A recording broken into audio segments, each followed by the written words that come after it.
예수님을 믿다가 중도에 이렇게 포기하고 떠나는 사람들이 있죠.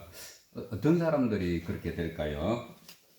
몇 년 전부터 중국에 보면 교회에 대한 아주 박해가 심한 때가 있었습니다. 뭐 지금도 그렇지만은 중국 정부가 인정하는 교회는 삼자교회라는 그런 교회입니다. 삼자라고 해가지고 중국에 이렇게 무슨 세계의 원칙이 있는데 그것을 지키고 따르는 교회, 그것만 교회라고 인정을 하고 그 외의 교회들은 다 십자가 내리고 문을 닫도록 하고 그리고 선교사들은 중국 밖으로 다 추방했습니다.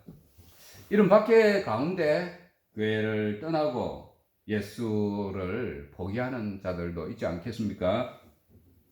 뭐 또 다른 이유를 살펴보면 예수 믿고 세상에서 마음에 이렇게 믿고 나서 마음의 평안도 없고 물질의 축복도 없고 건강의 복도 얻고자 그렇게 해서 교회에 나왔는데 시간이 지나도 이 기대가 충족되지 않으니까 아무리 봐도 이 예수는 그냥 뭐 가짜인가 보다, 그냥 인간인가 보다 하면서 떠나는 자들도 있을 수가 있는 것입니다.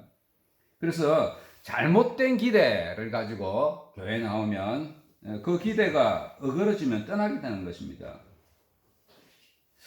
오늘 말씀 중에 이전까지 예수님을 추종하면서 열심히 따라다녔던 사람들이 이후로 예수님을 떠나가는 것을 보게 됩니다. 그런 반면에 또 떠나지 않고 굳건한 신앙 고백을 하는 자들도 보게 되죠. 예수님을 떠나지 않는 사람들, 이들에 대해서 한번 상고해 보고자 합니다. 제자 중 여럿이 듣고 말하되 이 말을 쓰면 어렵도다. 누가 들을 수 있느냐 한데 예수께서 스스로 제자들이 이 말씀에 대하여 수군거리는 줄 아시고 이르시되 이 말이 너희에게 걸림돌이 되느냐 이렇게 물어보십니다. 예수님께서 하늘에 내려오신 떡이다. 그리고 자신이 바로 하늘에서 내려온 떡이시고 그 떡은 세상에 생명을 주는 떡이다 이렇게 말씀을 하셨습니다. 요한복음 6장 55절 56절에 보면 이렇게 말씀합니다. 내 살은 참된 양식이요 내 피는 참된 음료라. 내 살을 먹고 내 피를 마시는 자는 영생을 가졌고 마지막 날에 내가 그를 다시 살리리라. 이렇게 말씀을 하고 계시죠. 그래서 사람들이 지금 가브나움 회당에 모였는데 예수님께서 이런 말씀을 하시니까 이해할 수 없다고 이렇게 수군거리기 시작하는 것입니다. 살을 먹고 피를 마신다 이렇게 이 말을 제대로 이해를 해야 되는데 이걸 영적으로 해석하지 못하면 큰 오해가 생기죠. 저 예수 믿는 자들 식인종인가 보다. 살을 먹고 피를 마신다 이렇게 오해를 할 수 있는 것이죠. 예수님께서 하신 말씀들은 믿음이 없이는 사실은 이해하기 어려운 내용들이 많습니다. 오늘 우리도 성경을 보다 보면 이해가 되지 않는 말씀들이 있죠. 저도 성경 읽다 보면 이해되지 않는 부분들이 많이 있습니다. 그러나 그 말씀들 때문에 우리의 신앙이 방해받지 않아야 되고 그것들이 우리 신앙의 걸림돌이 되게 해서는 안 되는 것입니다. 이해하지 못하는 말씀들이 있을 때는 지나가고 또 다음에 내가 영적으로 더 성숙해지고 그렇게 되면 이해할 수 있겠지 이런 기대하면서 그것을 받아들여야 됩니다. 그리고 우리 영적으로 성숙하는 데는 또 시간도 필요합니다. 믿음도 필요하고 시간이 필요한 것입니다. 그러면 너희는 인자가 이전에 있던 곳으로 올라가던 것을 본다면 어떻게 하겠느냐 예수님께서 이렇게 반문하십니다. 제자들이 말씀을 이해 못해서 수군거리니까 이렇게 반문을 하셨다는 거죠. 말씀으로 인해서 지금 마음에 시험이 들려는 자들을 보면서 더 큰 그런 시험거리가 오면 어떻게 하겠느냐 이렇게 말씀하신 겁니다. 예를 들면 십자가 사건이라든지 부활 사건, 예수님께서 하늘로 올라가시는 이런 것들 보면 더 이해하지 못할 것인데 그때 어떻게 하겠느냐 이렇게 말씀하신 것입니다.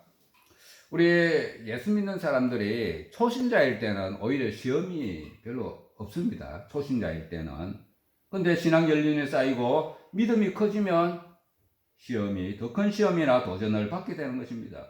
왜냐하면 그 사람에게는 감당할 믿음이 있기 때문입니다. 그래서 예수님께서 말씀하시기를 고린도전서 10장 13절에 보면 사람이 감당할 시험 밖에는 너희가 당한 것이 없나니 오직 하나님은 미쁘사 너희가 감당하지 못할 시험 당함을 허락지 아니하신다 이렇게 말씀하십니다. 이 말씀을 거꾸로 역으로 해석해 보면 믿음이 큰 사람에게는 큰 시험을 주시고 믿음이 작은 사람에게는 넘어지지 않도록 작은 시험을 주신다 그런 말씀입니다. 그러니까 예수님은 시험을 주셔가지고 넘어질 사람, 성도가 넘어지게 하지 않는다 그 말씀이죠. 그러나 이제 시험을 주시는 거는 연단이 위해서 주시는 거기 때문에 믿음이 큰 사람에게는 큰 시험도 주시는 것입니다. 살리는 것은 영이니 육은 무익하니라. 내가 너희에게 이런 말은 영이요 생명이라 라고 하십니다. 살리는 것은 영이다 이런 말씀을 하셨는데 예수님께서는 이후로 우리 예수님의 이 사역에 복음 전하시는 일에 성령, 영의 활동이 중요하게 될 것이다 하는 것을 선언한 것이다 할 수 있습니다. 이전까지만 해도 구약 백성들은 성령의 역사하신 거 활동에 대해서 잘 몰랐습니다. 안다고 하더라도 그렇게 중요하게 생각지도 않았습니다. 그러나 예수님 이후로는 성령이 아주 중요한 것이 될 것임을 예고하고 있는 말씀입니다. 그래서 육이 무익하다 이 말씀이 육신이 의미 없고 육신을 무시하시는 것이 아니라 육신을 쫓는 삶, 육신만을 쫓아서 살아가고 자신의 정욕만을 따라서 사는 삶은 무익한 삶이다 이렇게 말씀하고 계신 것입니다. 오늘 우리 성도들이 이 땅에서 육신을 입고 하루하루 살아가는 것 참 중요합니다. 매일매일 살아가는 것 귀한 일이죠. 그러나 천국에 대한 소망 잊어버리고 육신의 정욕만을 쫓아서 사는 것은 무익한 삶이 되는 것입니다. 오늘 많은 사람들이 육신과의 건강에 많이 신경 씁니다. 그러나 우리 성도는 육신도 건강해야 되지만 영적인 건강에 더욱더 관심을 가져야 됩니다. 육신은 멀쩡한데 영적으로 문제가 있으면 성도로서 더 큰 어려움을 겪게 되는 것입니다. 육적인 것만 관심을 기울이는 것은 무익한 삶이 되는 것입니다. 우리 성도님들 모두가 영육이 강건하도록 되시기를 바랍니다. 우리 64절 말씀을 함께 읽어 보겠습니다. 시작. 그러나 너희 중에 믿지 않은 자들이 있느니라 하시니 이는 예수께서 믿지 아니하는 자들이 누구며 자기를 팔 자가 누구인지 처음부터 아심이러라. 예수님께서는 제자들 중에 자신을 이렇게 열심히 쫓아다니지만은 마음에 불신을 가지고 믿지 않는 자도 있다는 것을 아셨습니다. 이후에 예수님 자신을 누군가가 팔게 될 것이다 하는 것도 알고 계셨습니다. 예수님께서는 처음부터 그 사람의, 그 제자의 마음을 다 알고 계셨지만은 모른 척하고 그냥 계신 것입니다. 왜냐하면 그가 하는 일도 결국은 아버지의 뜻을 이루는 일임을 아셨기 때문입니다. 하나님을 열심히 믿고 섬기는 자도 아버지의 뜻 안에 있지만 때로는 불신자들, 방해하는 자들도 아버지의 뜻 안에 있을 수가 있는 것입니다. 이 땅의 교회 안에는 알곡과 교회 안에는 알곡도 있고 가라지도 있습니다. 믿는 자도 있고 믿지 않는 자가 함께 있는 것입니다. 그래서 마태복음 13장 27절 29절에서는 밭에 좋은 씨를 뿌린 비유의 말씀이 있는데 한 종이 주인에게 물어보죠. 주여, 밭에 좋은 씨를 뿌렸는데 어찌해서 가라지가 생겨납니까? 이렇게 물어봅니다. 그때 주인이 말하기를 원수마귀가 이렇게 하였구나 라고 말씀합니다. 원수마귀는 좋은 씨들이 뿌려진 밭에 가라지, 피를 섞어 놓은 것입니다. 그때 종들이 주인에게 말하죠. 그럼 이 가라지는 다 뽑아버릴까요? 이렇게 물어봅니다. 그때 주인이 말하기를 가만두라. 가라지를 뽑다가 곡식까지 뽑을까 염려되노라. 이렇게 말씀하십니다. 마귀는 믿는 자들 가운데 믿지 않는 자들을 다 이렇게 섞어둡니다. 그것은 믿는 사람들을 방해해서 넘어지게 하려고 하는 것입니다. 예수님께서는 자신을 믿지 않고 자신의 인간적인 욕심을 위해서 따라다니는 제자가 누구인지 아셨지만은 그대로 두셨던 것입니다. 또 이르시되 그러므로 전에 너희에게 말하기를 내 아버지께서 오게 하여 주시지 아니하시면 누구든지 내게 올 수 없다 하였노라 라고 다시 한번 말씀하십니다. 이 말씀은 하나님께서 택하여 주시지 않으면 누구도 예수님께 갈 수 없다는 말씀입니다. 오늘 우리가 예수 믿고 이렇게 예배드리고 천국 백성의 자격을 얻은 것은 하나님께서 택하여 주셨기 때문입니다. 사람들은 예수를 믿게 된 것이 자신의 이 노력이나 공로 때문인 줄 아는 사람들도 간혹 있습니다. 자신이 예수 믿으려고 노력을 많이 했고 교회도 또 열심히 다니려고 노력을 했고 그 애성 결과 자신이 예수 믿게 되었다 생각하는 사람들도 간혹 있습니다. 그러나 그거는 오해입니다. 그런 사람들은 믿지 않는 사람들에게 왜 믿지 않느냐 그러죠. 내가 나를 바라고 내가 이렇게 열심히 해서 믿지 않느냐고 하면서 다른 사람에게 믿음을 강요하기도 합니다. 물론 마음이 조급하기도 하죠. 자신의 친척이나 누가 믿지 않으면 마음이 조급해서 막 이렇게 닥달을 할 수도 있죠. 그러나 그를 위해서 강제할 수 없습니다. 믿음을 강제할 수는 없습니다. 그를 위해서 기도해주고 사랑을 베풀면서 그가 죽게 나올 수 있도록 늘 인도해 줘야 됩니다. 그러나 자신의 의지나 노력으로 누군가를 믿게 할 수 있다는 생각은 잘못된 생각입니다. 그래서 오늘 말씀처럼 아버지께서 오게 하여 주시지 아니하시면 누구라도 예수님께로 올 수가 없는 것입니다. 믿게 된 것이 자신의 노력이나 공로가 아님을 안다면 믿지 않는 자들을 대할 때도 우리는 자랑할 것이 없습니다. 우리가 주를 믿게 된 것은 아버지께서 우리를 예수님께 나아갈 수 있도록 택하여 주시고 은혜 주신 것입니다. 이 땅의 많은 사람들 중에 특별히 우리를 택하여 주신 것에 대해서 우리는 감사하며 살 뿐입니다. 하나님께서는 누가 주를 믿게 되는지 선택하시는 분입니다. 그러나 이 복음 전하는 것, 전도하는 것은 우리의 몫인 것입니다.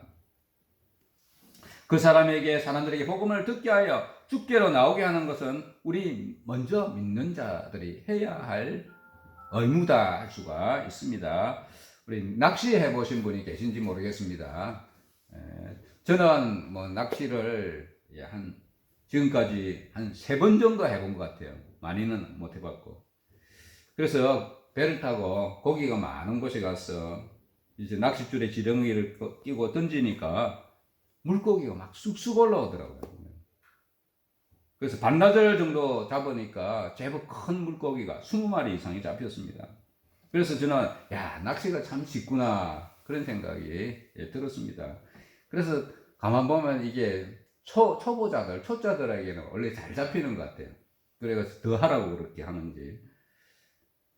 그러나 이제 아무리 물고기가 많은 지역이라고 하더라도 물고기가 저절로 튀어올라서 그 낚시꾼의 그 통 안에 들어가지는 않았죠. 누군가가 낚싯줄을 던져야 합니다. 낚시질을 하지 않으면 그것을 잡을 수가 없는 것입니다. 하나님께서는 구원받을 자를 선택해 주셨지만 낚시꾼이 낚시바늘을 던지는 것처럼 그들을 바다 위로 밖으로 끌어올리는 일을 누군가가 해야 하는 것입니다. 하나님께서는 구원받은 자를 선택해 놓았지만 누군가가 그에게 복음을 전해야 하는 것입니다.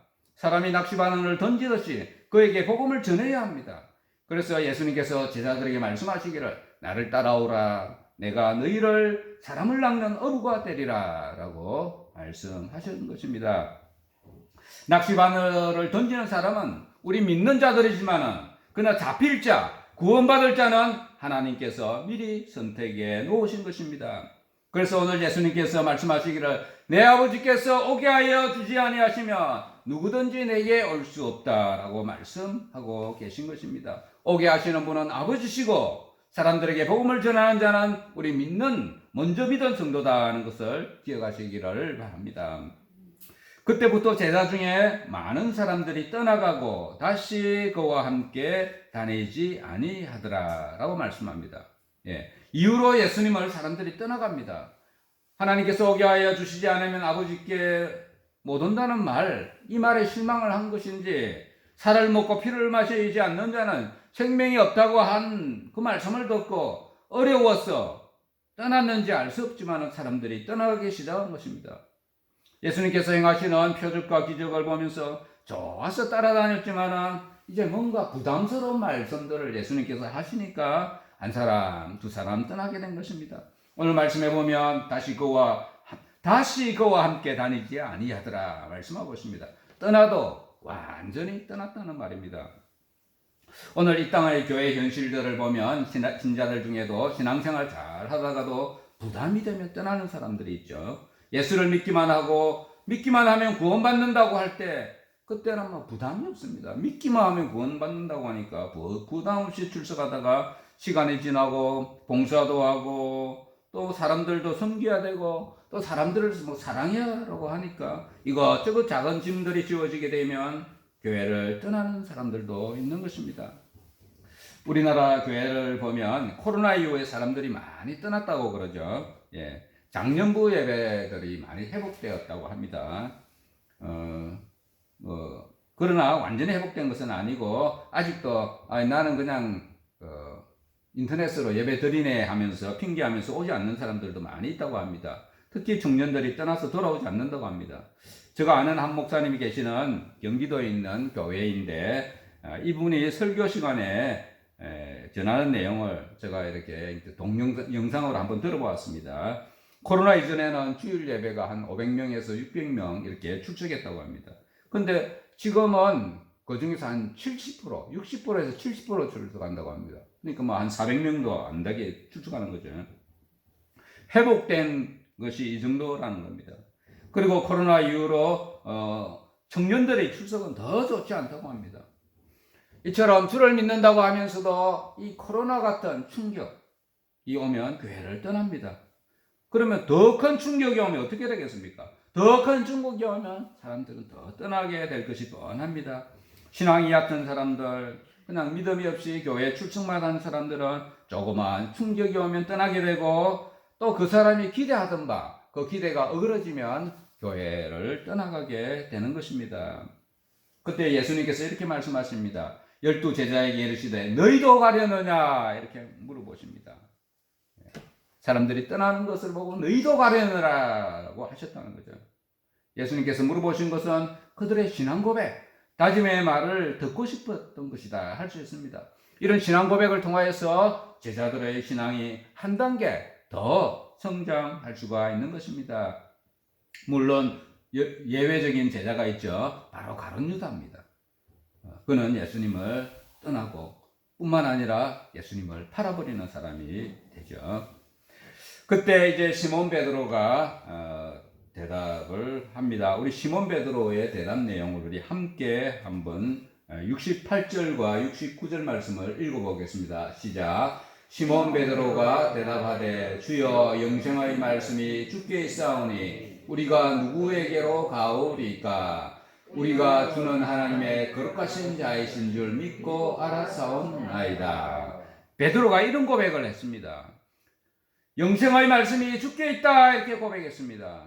이런저런 부담스러운 점들이 있다고 하더라도 이 귀한 것이 있는데 영생이 있는데 어떻게 떠날 수가 있습니까? 예수님께 이런 말씀과 고백을 했습니다. 뿐만 아니라 주는 하나님의 거룩한 자이십니다 이렇게 고백을 했습니다. 예수님을 바로 안다는 것이 대단히 중요합니다. 예수님이 능력 행하시고 훌륭하신 분이라는 것 이것을 넘어서 하나님께서 보내신 자 하나님의 거룩하신 자 세상을 창조하신 분, 아들이심을 믿는 이런 지식과 믿음이 필요한 것입니다. 오늘날에도 예수 믿는다고 하면서 예수님을 아주 훌륭한 분으로 생각하고 또 마음의 평안을 얻을 목적으로 나오는 사람들도 있죠. 그러나 예수님을 바로 알고 믿는 것이 중요합니다. 이후에 오늘 베드로의 고백은 참된 신앙 고백이라 할 수 있습니다. 그러나 이후에 베드로도 실수합니다. 예수님께서 제사장의 뜰에서 잡혀서 신문받을 때에 제사장에게 신문받을 때 예수님을 부인합니다. 4번이나 부인하죠. 3번이나 부인을 하게 됩니다.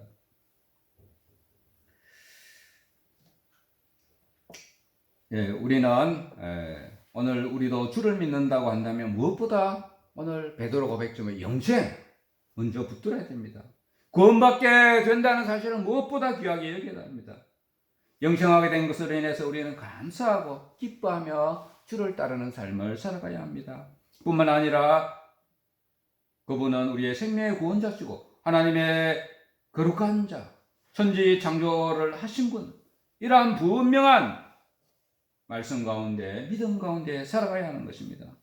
영생의 말씀이 주께 있사오니 우리가 누구에게로 가오리이까. 베드로 고백처럼 코로나가 아니라 어떤 충격이 와도 주를 떠나지 않는 우리 믿음으로 다 살아가셔야 할 줄로 믿습니다.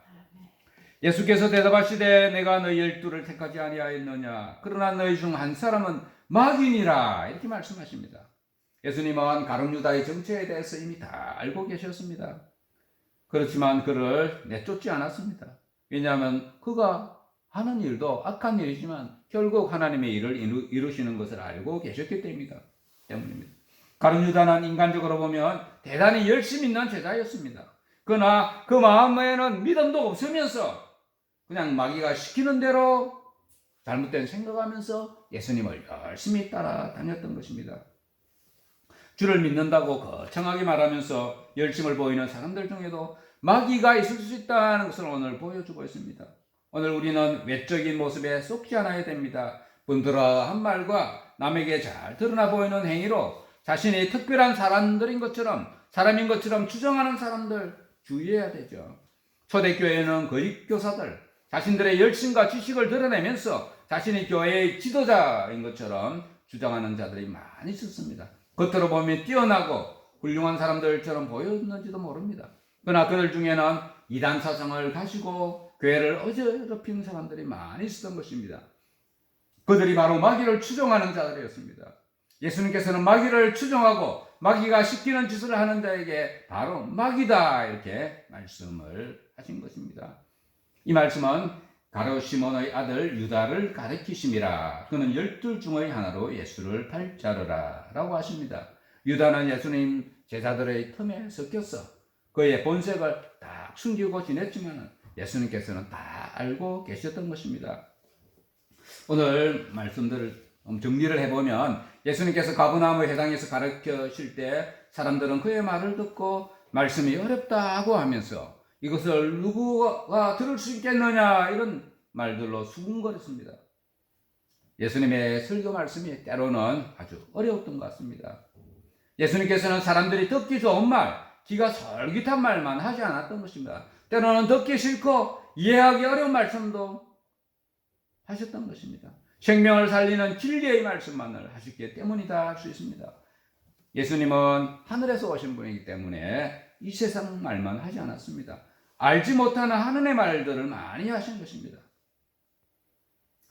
만약 예수님의 말씀을 다 이해할 수 있는 사람이 있다면 오히려 거짓말이다 할 수 있습니다.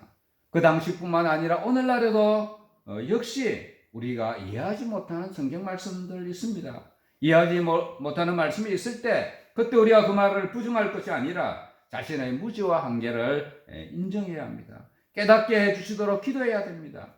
우리 성도들이란 우리 사람은 존재는 예수님을 말씀을 다 이해하는 사람들이 아니고 이해하지 못하는 말씀도 믿음의 눈으로 바라보며 나아가는 자들인 것입니다.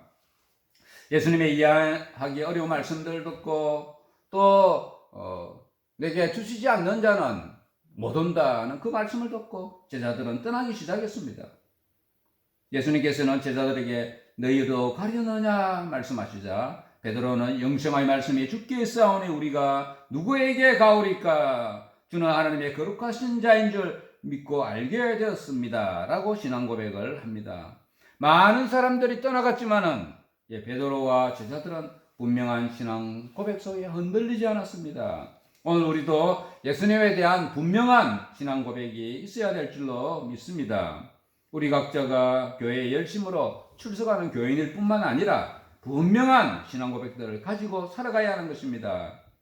궁극적으로 그리고 뿐만 아니라 궁극적으로는 예수님께서 주께서 우리를 떠나지 않는다 그런 믿음 속에 살아가야 하는 것입니다.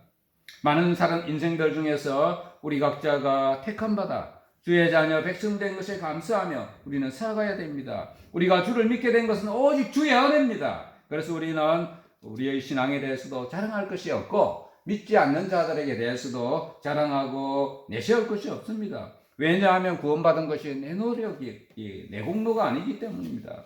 그래서 우리 믿는 자들은 아직 구원받지 못한 사람들을 볼 때에 그들을 대할 때에 긍휼히 여기고 그들을 향한 전도의 마음, 열심을 늘 마음에 품고 살아가야 하는 것입니다.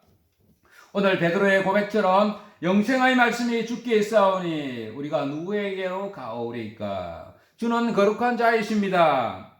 이와 같은 고백 속에 살아가는 성도들 다 되시기를 바랍니다. 뿐만 아니라 주를 우리가 떠나지 않도록, 우리가 주를 안 떠나는 것이 아니라 주께서 우리가 주를 떠나지 않도록 붙들어 주시는 주의 은혜를 늘 감사함으로 믿고 기뻐하며 살아가는 성도들 다 되시기를 축원합니다.